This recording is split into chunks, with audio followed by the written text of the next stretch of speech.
A few moments later.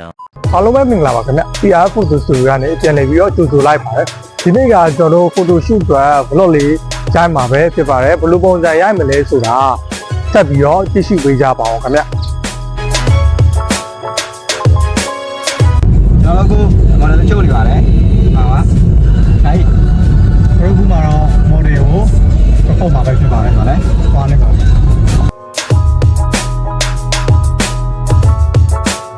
အဲ့တော့ကျွန်တော်တို့ shoot တဲ့အတွက်ပါဝင်အားဖြည့်ပေးမဲ့ model လေးပဲဖြစ်ပါတယ်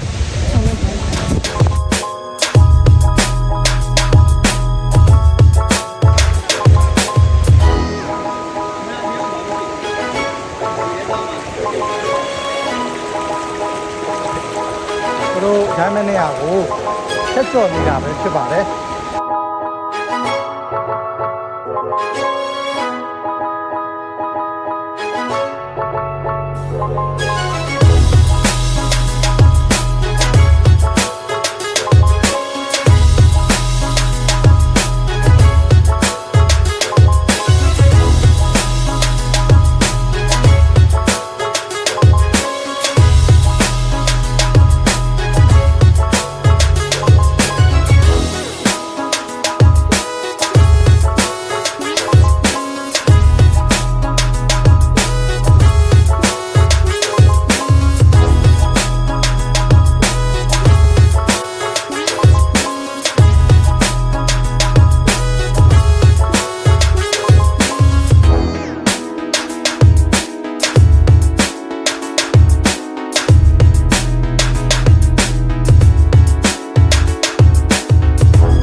အောင်မြင်စွာပြီးဆုံးသွားပါပြီကြည့်ရှုပေးကြတဲ့တယောက်ချင်းစီတိုင်းကို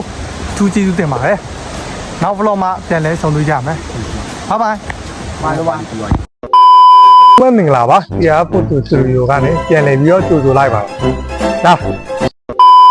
မင်္ဂလာပါခင်ဗျာ PR Photo Studio ကနေပြန်လည်ပြီးတော့ကြိုဆိုလိုက်ပါတယ်ဒီဆိုင်မှာပဲဖြစ်ပါတယ်